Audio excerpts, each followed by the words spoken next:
બાળ દોસ્તો, કેમ છો? મજામાં ને? આજે આપણે ધોરણ 6 ચેપ્ટર નંબર 2 ચોટડુક કે જેની અંદર બહુ સરસ મજાના પાર્ટ 1 ની અંદર આપણે પાઠ સમજ્યો. બીજા પાર્ટની અંદર આપણે મૌખિક પ્રશ્નો જે હતા, પ્રશ્ન જવાબ, એની મૌખિક ચર્ચા કરી. તો અહીંયા આપણે જે છે એ સવાલ જવાબ લેખિતમાં આપીએ છીએ.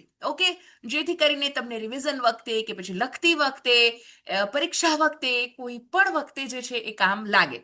તો હજી સુધી જો તમે આ ચેનલને લાઈક, શેર અને સબસ્ક્રાઇબ ના કરી હોય તો કરી લેજો, જેથી કરીને આવનારા તમામ વિડીયોઝ જે છે એની માહિતી તમને મળતી રહે.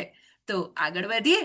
અને હા, તમે કયા ગામ કે શહેરમાંથી આ વિડીયો જોઈ રહ્યા છો, પ્લીઝ કમેન્ટ બોક્સમાં જણાવજો, જેથી કરીને એ વાંચવું મને ગમશે. કારણ કે સ્ટુડન્ટ અને ટીચર એ બંનેનું માધ્યમ જે છે કોમેન્ટ થ્રુ હોય, રાઈટ? એટલે ચલો, તો અહીંયા જે છે શું છે, તો કે વાતચીત માટેના પ્રશ્ન જવાબ આપેલા છે. હવે વાતચીત એટલે મૌખિક, મતલબ આમાં ઓપન એન્ડેડ પ્રશ્ન જવાબ હોય. તમે તમારી રીતે પણ જવાબ લખી શકો. જરૂરી નહીં કે આ જવાબ છે તો આ જ આવે, રાઈટ? તમે જો પાર્ટ 1 ની અંદર જોયું હશે, સરસ રીતે પાઠ સમજ્યો હશે, તો આરામથી એના આ જવાબો તમને આવડશે. પહેલું, આ વાર્તા તમને ગમી શા માટે? હા, આ વાર્તા મને ગમી કારણ કે પરગજ્જુ બકાએ પોતાને મળેલી ચમત્કારિક વિદ્યાનો ઉપયોગ જે છે એ માણસ ખાવ વાઘથી ગામને બચાવવામાં કર્યો. વળી પોતાને ઇનામમાં મળેલી રકમ જે છે એ ખર્ચી અને ગામ લોકોનું પાણીનું દુઃખ જે છે એ પણ દૂર કર્યું. બીજું, વાર્તામાં શું બન્યું ત્યારે તમને મજા આવી? તો કે વાર્તામાં બકાએ જ્યારે બગલું, કાગડો, ભોપાનો હાથ, મોતિયો કૂતરો, કાશી ભાભી વગેરેને ચોટું કરી દીધા હતા ત્યારે મને મજા પડી. ત્રીજું, બકાને શાનો કાંટો વાગ્યો હતો? બકાને જે છે બાવળનો કાંટો વાગ્યો હશે, રાઈટ? બીકોઝ ત્યાં બાવળના ઝાડ હતા, એટલે એને બાવળનો કાંટો લાગ્યો હશે. ચોથું, બકાના જેવી વિદ્યા તમને મળે તો તમે શું કરો?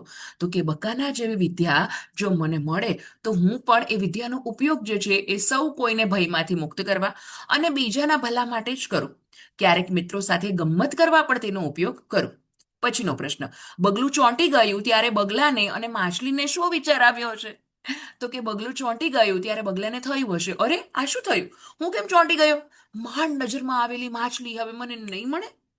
માછલીને પણ વિચાર આવ્યો હશે કે હાશ ભગવાન, તારો પહાડ માનું છું, એટલે તારો આભાર માનું છું. આજે તો મોત નક્કી હતું. માંડ માંડ બચી ગઈ છું. પછીનો પ્રશ્ન, છુટુક બોલવા છતાં ભોપો જે છે એ ચોંટી જ રહ્યો હોત તો શું થાત? છુટુક બોલવા છતાં ભોપો જે છે એ ચોંટી જ રહ્યો હોત તો ભોપાએ બૂમો પાડી હોત અને જોર જોરથી રડવા લાગ્યો હોત. અને ચોટેલો જોઈ અને આખા ગામમાં બૂમરાણ મચી ગઈ હોત. બધા કે હાય હાય, શું થયું, શું થયું, હે ને? સાતમું, તમારા ગામમાં વાઘ આવી ચડે તો તમે શું કરો? તો કે મારા ગામમાં જો વાઘ આવી ચડે તો સૌપ્રથમ હું ગામ લોકોને સાવધાન કરું. ત્યારબાદ ગામ લોકોની સાથે મળી અને તરત જ ફોરેસ્ટ એટલે કે જંગલ ખાતાને જાણ કરી અને વાઘને પકડવાની ગોઠવણ કરાવું. પછીનો પ્રશ્ન છે કે નીચેના ઘટનાઓને પાઠના ક્રમમાં ગોઠવીને ફરીથી લખો. તમે જો આરામથી પાઠ સમજ્યો હશે તો તમને ખબર જ હશે કે શું થયું. તો કે પેલા જે છે એ બકાની વાત આવે છે કે એની નિશાળ જે છે, શાળા જે છે એ નદી કિનારે હતી. એ રોજ આવતા જતા નદીમાં પગ બોળતો અને એક વખત આવી રીતે નદીમાં પગ, મતલબ નદી પાસે જતો હોય છે ત્યારે એને કાંટો લાગે છે ને પછી એ પાણીમાં પગ જબોડે છે ને પછી એને અવાજ સંભળાય છે એને, હે ને? રાઈટ? તો આ ટાઈપની આખી સ્ટોરી જે છે એ બિલ્ડ થાય છે. તો અહીંયા જે છે શું છે, સૌથી પહેલા તો આપણે જે છે ડાયરેક્ટ આન્સર જ કરશું, હે ને? સમય નહીં બગાડીએ. તો અહીંયા ઘટનાના ક્રમમાં શું છે, સૌથી પહેલા બકાના પગમાં કાંટો વાગ્યો, પછી બકાને કાંટો વાગવાથી થયેલી પીડા દૂર થઈ, બકો ચોડ્ડુક બોલતા શીખી ગયો, ભોપાનો ભમરડો હવામાં જ રહી ગયો અને ગામ લોકો જે છે એ વાઘની હાજરીથી ડરી ગયા હતા. આમાં સિવાય પણ આવે તો તમે જાતે લખી શકો, રાઈટ? કે પેલા આ થયું હતું, આપણે વાત કરીએ એમ, કાંટો વાગ્યો અને પછી એ દુખી હતો અને પછી એને અવાજ સંભળાણો, એને બાવળની જે ડાળ હતી એની સાથે માછલી બાંધેલી હતી અને જેવી છૂટી કરી એટલે એ પરી બની ગઈ. એને ચોડુક છોડુકની વિદ્યા શીખવી, પછી એને એ વિદ્યા અજમાવવાનું શરૂ કર્યું, હે ને? અલગ અલગ અલગ ઉપર. અને પછી વાઘ આવી ગયો, એની ઉપર પણ વિદ્યા અજમાવી અને ગામ લોકોને બચાવ્યા ખરી, અને સાથે એને જે વાઘને પણ બચાવ્યું, હે ને? અને જે ઇનામ રકમમાં મળી હતી એની ઉપરથી શું બનાવ્યું એને? તો કે એ ગામમાં જે છે પાણીની સમસ્યા દૂર કરવા માટે એ કર્યું એમ. તો આવી રીતે સરસ મજાનો પાઠ અન્ડરસ્ટેન્ડિંગ હશે ને તો તમને એમાંથી ખરા ખોટા પૂછાય, સવાલ જવાબ પૂછાય, MCQ પૂછાય, કે પછી આવી રીતે ઘટનાક્રમ પૂછાય. આવડે આવડે ને આવડે જ, એ મારી ગેરંટી છે. પછી જે છે ત્રીજું એ કે નીચેના પ્રશ્નોના ઉત્તર લખો. તો કે બકાએ પાણીમાં પગ શા માટે જબોડ્યો? તો કે બકાને જે કાંટો વાગવાથી પગમાં ભારે પીડા થઈ હતી, પગમાં પાણીમાં પગ મૂકવાથી પીડામાં રાહત થશે એમ માની અને એણે પાણીમાં પગ જબોડ્યો. પરીએ બકાને કઈ વિદ્યા શીખવી? શા માટે? હમણાં જ આપણે કહ્યું કે પરીએ બકાને ચોડુક છોડુક એવી ચમત્કારિક વિદ્યા શીખવી, કારણ કે સચ્ચા બોલા બકાએ માછલી બની ગયેલ પરીને બાવળની ડાળ ઉપરથી છોડાવી હતી. ત્રીજું, બકાએ ખેડૂતોને બંદૂક વાપરવાની કેમ ના પાડી? તો કે બકા સાચા બોલો અને પરોપકારી સ્વભાવનો હતો. તે હંમેશા બીજાનું ભલું કરનાર હતો. તે માણસ ખાવ વાઘને પણ ઈજા ન પહોંચે એમ ઈચ્છતો હતો. એથી બકાએ ખેડૂતોને બંદૂક વાપરવાની ના પાડી, જેથી કરીને વાઘને ઈજા ના પહોંચે. પછીનો પ્રશ્ન, વાઘને પાંજરે પૂરવામાં બકાની વિદ્યા સી રીતે મદદરૂપ થઈ? તો કે વાઘે જેવી છલાંગ લગાવી, અહીંયા વાથે છે, પ્લીઝ કરેક્ટ કરી લેજો, વાઘે આવશે. ઓકે, વાઘે જેવી છલાંગ લગાવી કે બકાએ તેને ચોડ્ડું કહી અને અધર ચૂંટાડી દીધો. પછી વાઘને બરાબર સામે પાંજરું મુકાવી અને છુડુક બોલ્યો કે તરત જ જે છે એ વાઘ છલાંગ લગાવી અને તે પાંજરે પુરાઈ ગયો.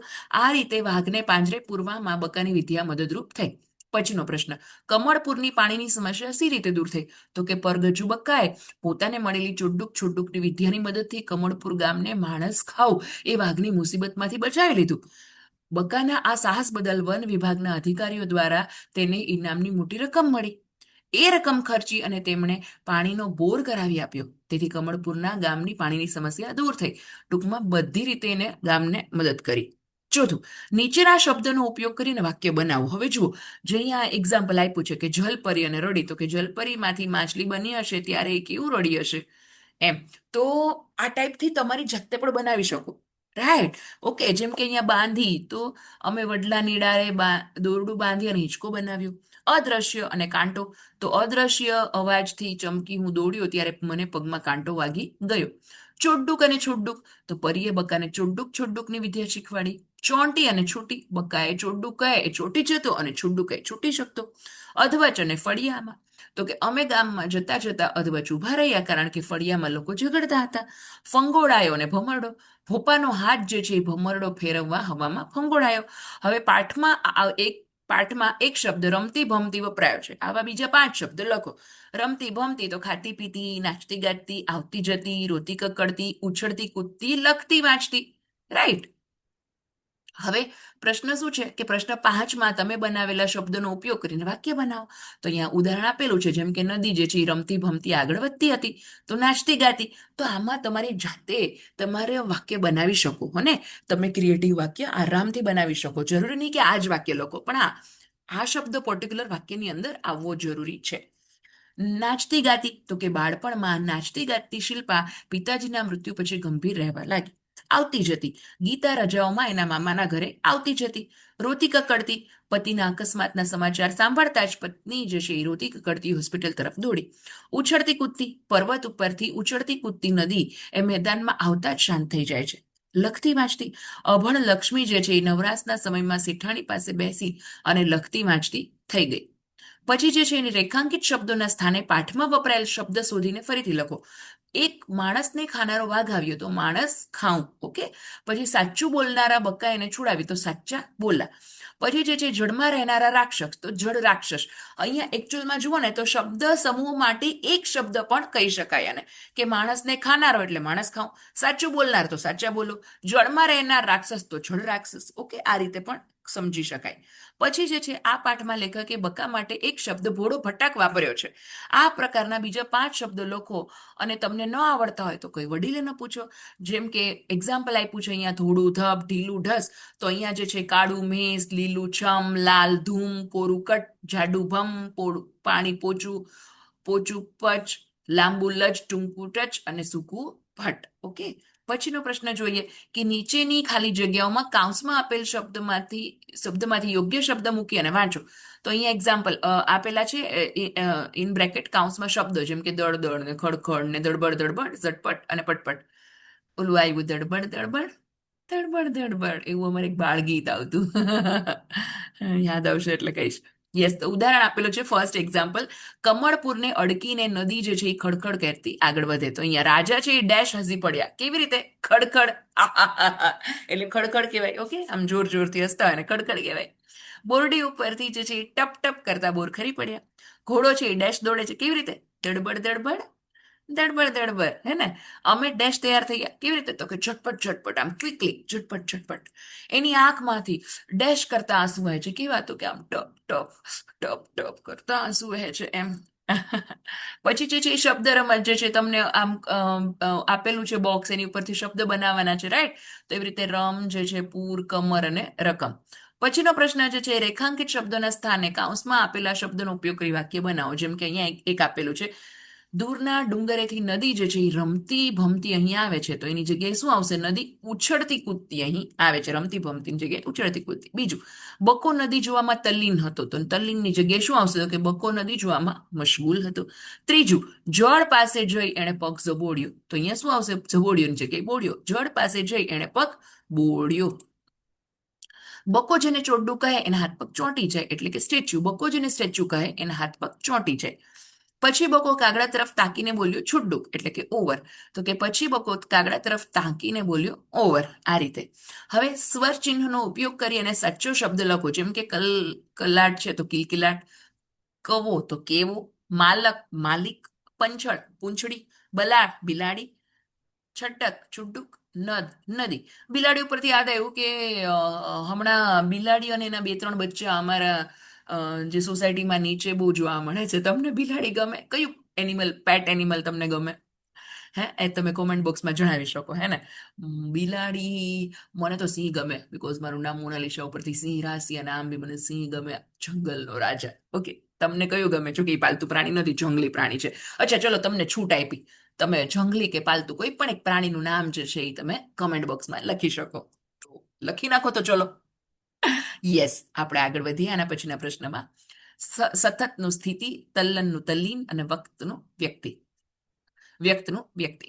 હવે નીચેના શબ્દોમાંથી કયા બે વ્યંજનો જોડાઈને જોડાક્ષર બન્યો છે એ લખો. જેમ કે અહીંયા ચોખ્ખો છે તો ખુ અને ખો, તલ્લીન છે તો લુ, તલ્લીન છે તો લ અને લી. એવી રીતે અધ્ધર છે તો ધ ધ, અડધો ધ. આ જે આને કહેવાય ગુજરાતીમાં ખોડો, જેને તમે હિન્દીમાં શું કહો છો? હલંત કહો છો ને, હલંત. એવી રીતે અહીંયા ખોડો કહેવાય. ધ ખોડો ને આખો ધ એમ. સ્થિતિ તો સ અને થી, મસ્તી તો સ ખોડો ને તી, શક્તિ તો ક ખોડો ને તી, રસ્તો તો સ તો, અને બોલ્યું તો લ અને યુ.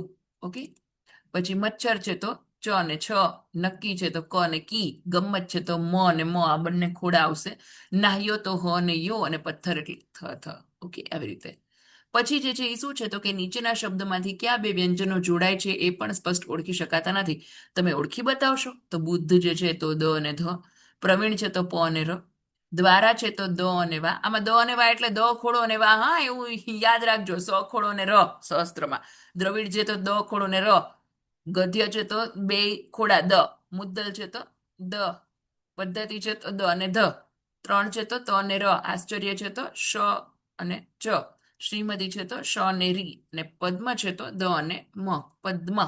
એવી રીતે. હવે નીચેના જોડાક્ષરોમાં રંગપૂરો અને કયા બે વ્યંજનો છે જોડાયેલા એ સમજીને તેના ઉપરથી ત્રણ ત્રણ શબ્દ લખો. જેમ કે દ્વ છે તો દ્વારકા ને વિદ્વાન ને દ્વીપ ને દ્વાપર, ધ છે તો પદ્ધતિ, યુદ્ધ, શુદ્ધ, બુદ્ધિ, દ્ર છે તો દ્રાવણ, દ્રોણ, રુદ્ર અને દ્રાક્ષ, દ છે તો મુદ્દો, ગદ્દાર, મુકદ્દર અને બધું, વિદ્ય છે તો વિદ્યા, ગદ્ય, પદ્ય અને સદ્ય. ઓકે. પછીનો પ્રશ્ન છે કે નીચેના વાક્યો તમારી પ્રથમ ભાષામાં અનુવાદ કરો. જો તમે ઇંગ્લિશ મીડિયમના સ્ટુડન્ટ છો તો તમારી ફર્સ્ટ લેંગ્વેજ ઇંગ્લિશ થશે, અને જો તમે હિન્દી મીડિયમના સ્ટુડન્ટ છો તો તમારી ફર્સ્ટ લેંગ્વેજ હિન્દી થશે. આપણે હિન્દીમાં પણ એક કરશું, ઓકે, પણ અત્યારે ઇંગ્લિશ કરીએ. બકાભાઈ નદી કિનારે રમતા હતા. Bakabhai was playing on the river bank. Bakabhai નદીમાં નાહવાની ખૂબ મજા આવી. Bakabhai enjoyed swimming in the river very much. બકાભાઈને પગમાં કાંટો વાગ્યો. Bakabhai got thrown in the lake. જલપરીએ બકાભાઈને જાદુઈ વિદ્યા શીખવાવી. અહીંયા જે છે એ તમે જલપરીનું જલપરી પણ લખી શકો, અથવા મનમેડ પણ આવે. ટોટ મેજિકલ વિદ્યા ટુ બકાભાઈ. બકાભાઈની વિદ્યાથી ગામ લોકો વાઘથી બચી ગયા. તો the villagers were saved from the tiger with the help of Bakabhai's vidya. પછીનો પ્રશ્ન જે છે આ એકમનું વારે ફરતી મોટેથી વાંચન કરો. તો અહીંયા તમને ટીચરે, ઓફકોર્સ હું તો મારા ક્લાસમાં કરાવું છું કે જોરથી બોલી અને મુખ વાંચન કરવાનું, એટલે ખબર પડે કે ક્યાં પ્રોનાઉન્સિએશન, ઉચ્ચારણમાં ભૂલ થાય છે કે નહીં. હવે જે છે ચાલો રમીએ. અહીંયા પણ શું છે? તો કે પ્રેક્ટિકલ રમત છે કે ચોડ્ડું કહીએ તો શું કહે, કઈ પણ ઊભું રહી જવાનું, છોડ્ડું કહે તો છૂટી જવાનું, આ રીતે એમ, રાઈટ? જેમ કે જો શું છે, શિક્ષક વિદ્યાર્થીઓને મનપસંદ વિષય ઉપર બોલવાનું કહે છે. બોલનાર વિદ્યાર્થી બોલતી વખતે ભૂલ કરે, અટકે કે ખોટી વાક્ય રચના કરે તો તેને ચોટડુક બોલીને અટકાવશે. પછી ભૂલ સુધારવાની અને બાદ વિદ્યાર્થીને છૂટડુક કહી અને બેસવા કહેશે. આવા જોડાક્ષર વિશે જાણીએ. લખતી વખતે બે વ્યંજનો જોડવા, જેમ કે બોલતી વખતે પણ ધ્યાન રાખવું પડે, જેમ કે આવ્યો, નાહ્યો, રમ્યો, ભાગ્યો, નાખ્યું, વાંચ્યું, કીધું વગેરે. તો પ્લીઝ તમે આ જો ચેનલને લાઇક, શેર અને સબસ્ક્રાઇબ ના કરી હોય તો કરી લેજો. અને આપણે મળશું નેક્સ્ટ વિડીયોમાં નેક્સ્ટ ચેપ્ટર સાથે, આવા જ એન્થુઝિયાઝમ સાથે. ત્યાં સુધી આવજો.